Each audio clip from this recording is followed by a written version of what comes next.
Welcome to the Deep Dive, where we take a massive stack of sources, articles, interviews, and deep research, and give you the fast track to being the most informed person in the room. Uh-huh.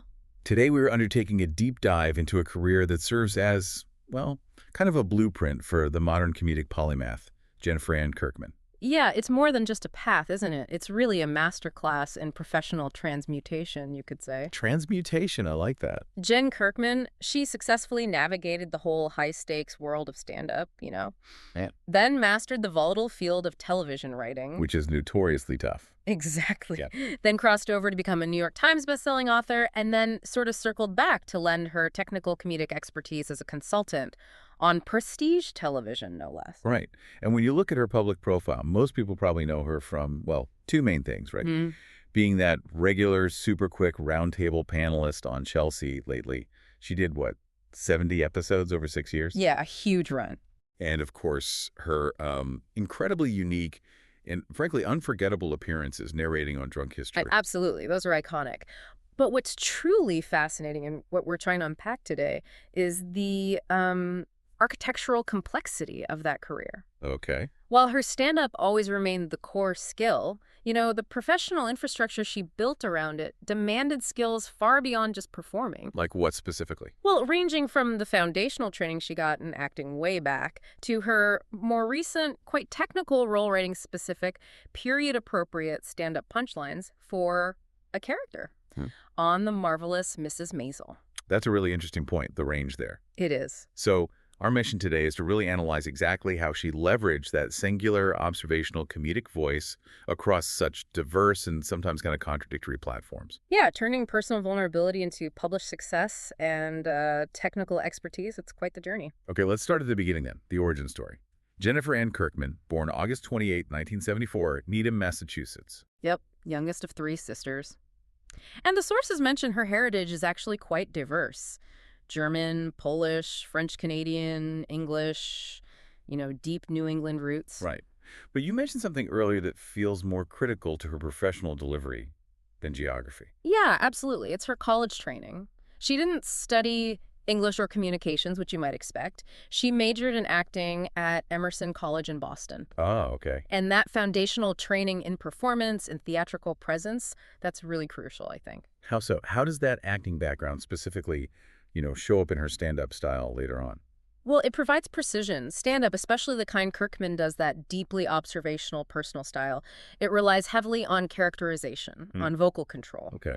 The Emerson training, it means her delivery is often less, maybe, aggressive and more finely tuned to emotional nuance compared to comics who just came up purely through open mics. Right, I see that. It helps her connect the emotional core of her material. The sadness, the anxiety with the comedic timing needed for the punchline. That precision, it definitely allowed her to move pretty seamlessly into later voice work and even scripted roles. Makes sense. Yeah. And her stand-up presence itself, that started relatively early, active since 97. Yeah, since 1997. And once she moved out to Los Angeles, she immediately planted herself in those key performance hubs, the ones defining that whole burgeoning alt comedy scene at the time. Okay, so which venues are we talking about? Well, yeah, the distinction is kind of important. We're talking regular spots at the Hollywood Improv and the Laugh Factory, the traditional club circuit. Sure. But also the alternative, more narrative-focused places like Largo and the Upright Citizens Brigade Theater, UCB. Ah, UCB, right. So this duality, performing in both kinds of spaces, it suggests she was constantly balancing, the need for broad club-friendly material with the more nuanced, character-driven storytelling that the alt scene really valued. And she wasn't just working solo in these rooms. She was collaborating pretty quickly with people who became huge names. Oh, yeah, right away. The sources track her performing with major figures who basically defined this modern era of comedy. People like Maria Bamford, Mike Birbiglia, Wow. and crucially, Chelsea Handler. Okay, that Handler connection feels key. It was absolutely career-defining. It went from just working the same rooms to actually performing on the Comedians of Chelsea Lately tour, both in 2009 and 2010. Right. This integration, it meant she wasn't just some opening act anymore. She was being marketed as part of a recognized, established comedic brand. That gave her consistent visibility that, honestly, many rising comics just don't get. Now, here's something that seems like an early indicator of her maybe strategic thinking. and that community focus long before she was a bestseller. In 2001, she co-founded girlcomic.net with Becky Donahue. Yes, and this was very early for that kind of targeted digital community building. It seems pioneering, right? Totally pioneering. And it speaks directly to her mission-driven approach even back then. The intention was specific. Encourage girls and women to write funny stories.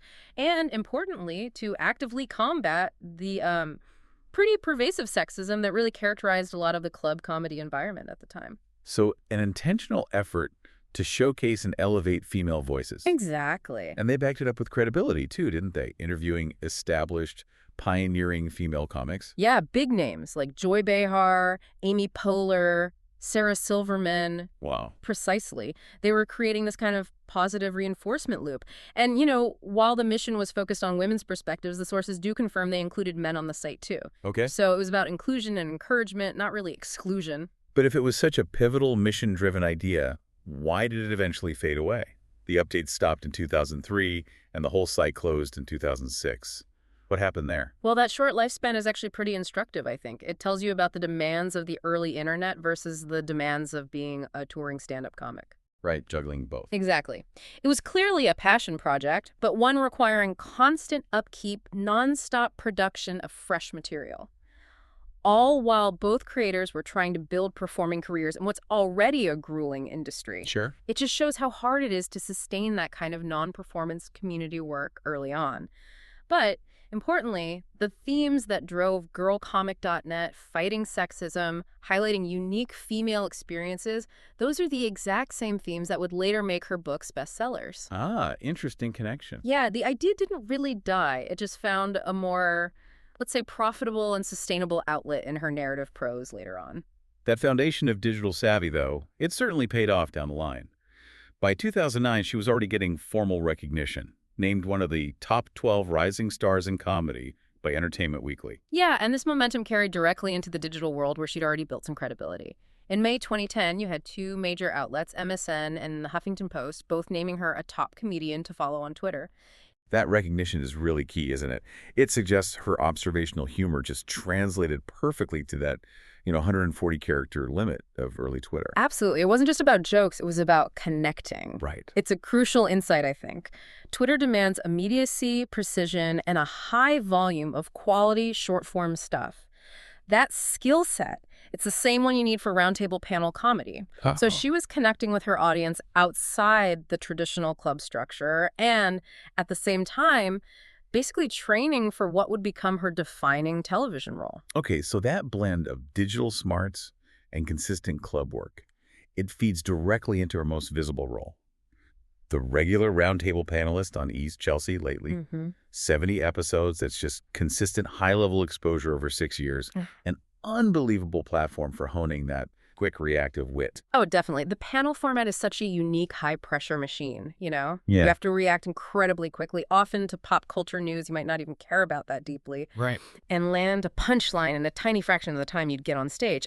That experience, it honed her technical writing skills immensely. But here's where we see the volatility of the entertainment industry really hit hard. Okay, walk us through that major pivot she made in 2010. Right. So June 3rd, 2010, Kirkman announces she's leaving the whole Chelsea lately set up panelist, staff writer, everything. Wow. To take a major leap, joining the writing staff for NBC's romantic sitcom, Perfect Couples. NBC, primetime, big move. Huge move. From cable, where she was established, to broadcast primetime network TV. That was seen at the time as a significant step up, prestige, potential stability. That sounds like a massive career risk, though. Leaving guaranteed work on a hit show for an uncertain sitcom slot. It absolutely was a gamble. And the risk, well, it materialized almost immediately. Wow, and that. Perfect Couples premiered in January 2011, highly anticipated. But network comedy slots are just brutal. By March 11, 2011, so less than 3 months after its premiere, NBC had already pulled it from the schedule. Wow, that fast. That fast. It was a swift, harsh lesson in the life of a television writer. A quick 3-month turnaround really shows the speed at which those high-stakes network jobs can just vanish. But The resilience is what stands out here. Exactly. And the silver lining is that the relationships she built back at Chelsea lately were strong enough to support her immediate return. Oh, okay. By April 2011, she was back on the writing staff there, continuing to make occasional panel appearances throughout late 2010 and well after the NBC show collapsed. So she landed on her feet. She did. And she also appeared regularly on the spin-off After Lately, which gave that kind of fictionalized, self-aware view of the behind-the-scenes chaos. This whole episode, the pivot, the failure, the return, it's like a perfect little anecdote for understanding the adaptability and, frankly, the networking required for survival in comedy writing. Absolutely. Now, beyond the Lately universe, her other major narrative highlight, the one that probably introduced her to an even wider audience, was Drunk History. Yes. This is where that precise performance training meets, well, deliberate chaos. It's such a remarkable format, isn't it? It relies entirely on the narrator's charisma and their comedic structure, somehow fighting through the inebriation. Right. She narrated for both the original Funny or Die sketch series and then the later Comedy Central TV show. That sketch series episode specifically got huge acclaim. It won the jury prize for Best Short Film at the 2010 Sundance Film Festival. Wow, Sundance. Okay. And the detail that gives the show its authentic edge. Were the narrators actually drunk? Yes. The sources confirm this essential, chaotic detail. Kirkman herself confirmed she was actually drunk for both episodes she narrated. Okay, so she wasn't just performing drunk. No. She was attempting to recall and narrate historical facts while maintaining the comedic beat, all in an altered state. It's actually a real testament to the structural, inherent comedy in her writing that it could survive that kind of delivery. That's incredible. And her broader visibility was pretty widespread too, right? She wasn't just stuck on cable. Not at all. She had guest spots on virtually every major talk show. Conan, The View, The Late Show with Stephen Colbert. She also performed stand-up on The Late Late Show with Craig Ferguson and popped up on comedy game shows like at midnight. Okay, so she was covering all the bases. Absolutely. This wide-ranging TV exposure, it demonstrates a really comprehensive career strategy. She was hitting all the required comedic media voice work, like on home movies and super news, Right. panel punditry on Lately, sketch comedy, even on that short-lived 2007 show Acceptable TV on VH1. Oh, yeah, I vaguely remember that. And pure stand-up performance on the late-night circuit. Yeah. She basically ensured that no matter which channel you were watching, you were probably going to run into her work somewhere. That consistent exposure must have boosted her recorded work. She started with Self-Help back in 2006. Yep. And her follow-up, Hail to the Freaks, which came out in 2011, that was a real commercial success. It peaked at number 13 on the Billboard Top Comedy Albums chart. Number 13, that's solid. It is, and it's important to note the timing here. This recorded success validated her stand-up material right when her visibility on Chelsea Lately was at its absolute peak. Ah, synergy. Exactly. TV drove the album sales, proving the synergy of her different platforms. Then came the pivot to, well, the ultimate streaming platform, Yeah. Netflix. Her album, I'm Gonna Die Alone and I Feel Fine, released in 2016, that also served as her debut stand-up feature on Netflix, right? Correct. And this transition from the traditional audio album model to a streamed video special model, it's like a textbook example of adapting to how media was changing. For sure. The Netflix platform just expanded her reach dramatically. It put her intimate, highly personal stand-up in front of a global audience. Huge potential audience there. Massive. Mhm. And she quickly leveraged that success, too, with her second stand-up feature for Netflix, Just Keep Livin'. That premiered in January 2017 and was later released as an album in November 2018. The ability to just churn out quality, deeply personal material consistently across all these formats, that's a huge part of her career architecture. Okay, so this brings us to her transition from performer-writer to, like, a bona fide published author, leveraging those stand-up themes for long-form narrative. In 2013, she hits literary success with her debut book, I Can Barely Take Care of Myself, Tales from a Happy Life Without Kids. Yes, and this is where that thematic consistency really pays off, big time. The book wasn't just popular, it hit a cultural nerve, became a New York Times nonfiction bestseller. Wow, bestseller status. Huge. And the topic, examining a happy, fulfilled life without children, it was deeply personal, totally observational, but also controversial enough to generate massive discussion. Yeah, I remember that, sparking conversations. It took the intimacy of her stand-up, which often touches on social norms and anxiety, and just expanded it into a full-length exploration. It instantly elevated her status beyond just the comedy scene. And she recognized that success and followed up pretty quickly, didn't she? Signed another book deal. Yep. Second book deal with Simon & Schuster. That second memoir, I Know What I'm Doing, and Other Lies I Tell Myself. Dispatches from a Life Under Construction came out in April 2016. So cementing her role as an author. Absolutely.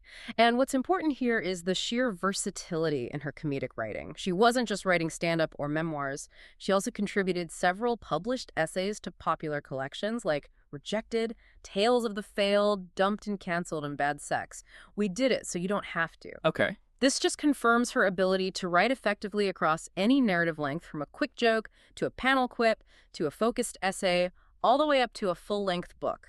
All right, let's track back to her original scripted writing for the screen. She has animation credits. Yeah, writing for kids, which is interesting. 2 episodes of the Disney Channel series Phineas and Ferb back in 2009, plus continued voiceover work on animated shows like Home Movies and Super News. Writing for Disney Channel seems like such a different muscle than her stand-up. Totally different. It requires a specific, structured humor that contrasts sharply with her usual dark, observational style. But now we see the pivot to creator, trying to build her own universe based directly on those successful memoir themes. Okay, tell us about that. In November 2013, FX gave her a script deal for a show just called Jen. Jen. Yeah. Simple enough. Oh. What was the concept? It sounds like it might be a direct translation of her book. It was almost a perfect mirror, yeah. Set in Boston, her hometown, and focused on a recently divorced woman in her mid-30s. Okay, hitting all her key themes. Exactly, and the backing was significant. Chelsea Handler, Tom Brunel, Brad Wallach, all executive producing. The concept was clearly attempting to capture that zeitgeist of her best-selling memoir and transition it into a scripted, running sitcom, which is, the ultimate goal for many successful comics. Right, the sitcom deal. And even after that project didn't quite move forward, she tried again a few years later, secured a development deal with ABC. Yep, kept pushing. In 2017, a deal with ABC for a show called The Mighty Quinn. The Mighty Quinn. And the theme, still in that same vein. Exactly the same thematic vein, proving the consistency of her personal brand. The Mighty Quinn centered on a 39-year-old character named Quinn, who decides to take a full year off from dating after being dumped on Christmas Day. Ouch. Christmas Day. Rough, right? But both Jen and The Mighty Quinn, they're really case studies in how a comic tries to monetize and, fictionalize the observational material that made them famous. And also how challenging it is to get that specific kind of niche observational comedy approved for a network pilot. Yeah, that jump seems tough. But maybe the most surprising and arguably prestigious role, the one that truly shows the industry's respect for her technical comedic skill, was her work on The Marvelous Mrs. Maisel. Oh, absolutely. This role is arguably the highest validation of her pure craft. She contributed to seasons 1 and 2 in 2017 and 2018 as a writer, consultant, and producer. Okay, so multiple hats there. What was her specific responsibility? It wasn't just general advice, it was specialized, highly technical work, providing many of the actual jokes for the main character, Midge Maisel's stand-up routines. Wow, so she was applying her deep understanding of modern observational comedy to write in-character, period-appropriate jokes for a fictional 1950s comic. That feels like a huge technical leap. It is. It's like the ultimate test of comedic architecture, isn't it? Yeah. You have to essentially remove your modern sensibility, your personal voice, the very things that made her a bestseller, and adapt to the joke structure, the societal constraints, the cadence of the late 1950s and early 1960s. Incredible. And the context just deepens this. The series, created by Amy Sherman Palladino, is loosely based on the early career of Joan Rivers, Right. a comedian Kirkman specifically cites as a primary influence. Wow, that is genuinely full circle. Writing for a character who kind of embodies the spirit of one of her own heroes. Yeah, exactly. And it just confirms her value as a pure joke mechanic. Writing jokes that work for Midge Maisel requires an understanding of how funny works, structurally, independent of personal delivery. She actually returned to that specific stand-up consulting role again in 2021, proving that specialized skill set remains highly sought after in prestige TV. Okay, so if we look at the whole picture, the totality of his career, the podcasting universe seems like the place where she maintains the most consistent, maybe intimate connection with her audience, like a weekly audio diary almost. Yeah, I think that's fair. It's sort of a foundational pillar that allows her to completely bypass the network filtering process, right? Her current weekly podcast is called No Fun, but its name has evolved over time. It was previously I seem fun, and before that, having funlessness. Okay. The title shifts themselves kind of reflect that self-deprecating, often anxious tone of her observational humor. And she was a pretty vital part of that whole early all-comedy podcast movement, too, wasn't she? Oh, yeah, definitely. She was a regular guest on the Crab Feast podcast. Right. Love the Crab Feast. And notably, a real fixture on the monthly Pod F. Tompcast with Paul F. Tompkins. VFT. Yeah. That association with Tompkins is significant because that's where she got the nickname Southie. The Boston roots again. Exactly, a clear reference to her Massachusetts background, which she seems to carry as a badge of honor. These appearances really solidify her position within the comedy community. They provided this unscripted, long-form platform that allowed for much deeper explorations of personal themes than, a quick panel segment ever could. And that intimacy probably directly fuels the material she later formalizes in her books and specials. Absolutely, it's all connected. Now let's dig into the core comedic DNA a bit more. Who influenced this highly personal observational style that's often, tinged with a bit of melancholy? The list is a fascinating mix. It really is. The cited influences range pretty widely. Joan Rivers, Howard Stern, Roseanne Barr, Dave Chappelle, Chris Rock, David Spade. Quite a spectrum there. Yeah, and what's critical is the blend. You've got the high-energy, almost shout-driven comics like Stern and Rivers, combined with the masterful, precise observationalists like Chappelle and Rock. This kind of explains her stage presence, which can be both intensely intimate and highly animated at the same time. But there's that anecdote about her childhood TV habits that really seems to crystallize how she found her unique voice. That permission to be intense on stage. Oh, absolutely. That story is key. As an 8-year-old, she'd sneak out to a friend's house just to watch uncensored Sam Kinison and George Carlin comedy specials on HBO. Wow, at 8. Okay. Yeah. And she recounted that really formative moment watching Kinison realizing someone is yelling, "I'm not in trouble," and it's funny. Huh. That's a great line. Isn't it? That idea, transmuting inappropriate or intense emotional energy into safe, palatable humor that became like a cornerstone of her stage persona. It gave her license to be highly reactive, even anxious, in her stand-up delivery. And then there's the truly unexpected influence, maybe the most revealing one. Morrissey, yes. She has cited the lead singer of the Smiths as perhaps her single greatest influence. Morrissey, really? She admits she's nothing like him personally, right? But she credits him specifically with providing the model for the ability to say morbid things with a sense of humor.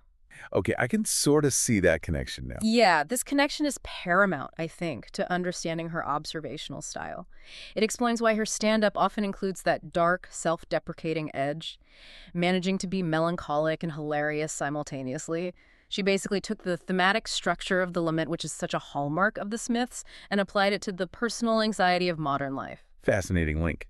Now, we've touched on how her personal life informs her material, but the marriage and subsequent divorce, that provided a really clear, monetizable case study, didn't it? Yeah, it really did. She married writer and director Neil Mahoney in August 2009, and the marriage dissolved fairly quickly. They divorced in 2011. The significant factor here is the public nature of the announcement. She revealed she was no longer married on the August 25, 2011 episode of Chelsea Lately. On the show itself. On the show itself, utilizing her platform to break the news directly to her audience. That choice to share such intimate news on what's essentially a celebrity gossip show, that feels like a strategic move in itself. It immediately turned a private event into public professional material. It's the ultimate professionalization of vulnerability, isn't it? Yeah. The divorce immediately became the central subject explored directly in her subsequent memoir and stand-up specials. The sources absolutely confirm that this highly personal material, the divorce, the trials of dating after, the choice not to have children, this became the most successful and critically acclaimed work she produced. She truly mastered the art of transmuting personal experience into marketable material across multiple platforms. She made her life the central engine of her entire output. So, if we try to synthesize all these different moves, the club circuit grind, the failed pilots, the bestseller status, the technical consulting on Maisel, what is the key takeaway about the architecture of Jen Kirkman's career? Well, I think her trajectory demonstrates a really profound understanding of creative leverage. She didn't just find success in one lane, right? Yeah. She ensured that every piece of her intellectual property, her comedic voice, her personal anecdotes, her political observations, could be successfully packaged and repackaged as stand-up, as a best-selling book, as a pilot concept, even as outsourced consulting material. That's adaptability. It is. She's that rare comic who is equally adept at writing the raw, immediate joke for a club audience and providing the structural backbone for a fictional TV show character decades removed from her own experience. She leveraged a strong, singular voice into genuine creative control over her output. That specific pivot you mentioned, from performing her own material rooted so specifically in her life, like the divorce or the child-free choice, to actively consulting and writing period-appropriate jokes for a fictional character like Midge Maisel, that feels like the definitive moment of technical mastery. I agree. And it raises a powerful question, I think, for you, the listener, to kind of mull over long after this deep dive is complete. Okay. If the source material shows that a writer's greatest strength is their observational depth and their deep personal connection to the material, what does it actually take, emotionally, technically, stylistically, to successfully translate that unique, deeply personal voice into outsourced, high-quality, applicable jokes for someone else? It moves beyond just being funny yourself, you know? It requires understanding the structural mechanics of comedy so incredibly well that you can apply your knowledge to almost any context, any character, any era. The ultimate sign of a comedic architect, maybe? A blueprint that works on stage, on the page, and, yeah, on prestige television. That's a wrap on our deep dive into Jen Kirkman's versatile and truly masterful career.